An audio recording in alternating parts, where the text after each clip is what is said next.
Alright, in this section of Site B dial plan, you are required to configure Site B dial plan as per the following requirements. As you can see, these are 4 requirements you're supposed to meet, similar to Site HQ. We are supposed to make a PSTN calls by dialing 9. That is very important for you to understand that anything that starts with 9 is for PSTN call. Local route group should be used for Site B gateway, which happens to be an H323 gateway.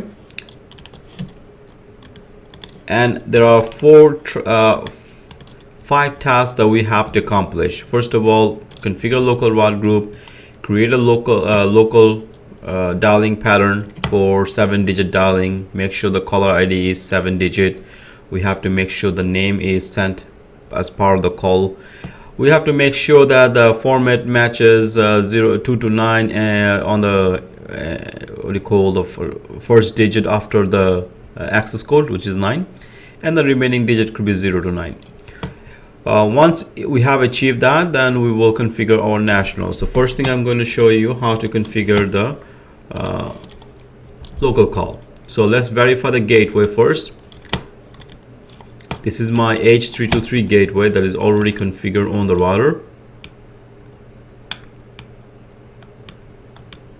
Make sure the device pool is configured properly.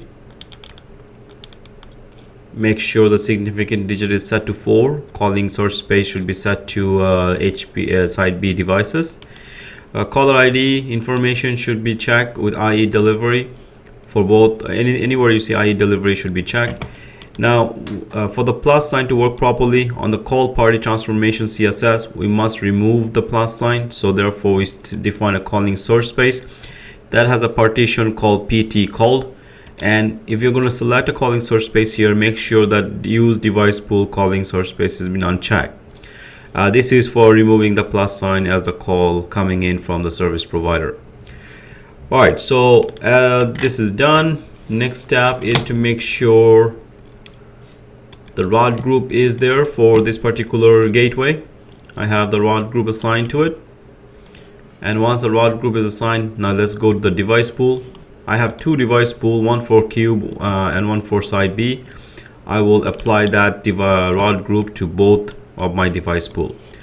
The reason why you need the route group on the cube, because of Tejo call. As the Tejo call come in through the cube is going to use the local route group to send the calls to PSTN. There we go for my local route group. Alright, so the PSTN part is done. The first steps on the router side,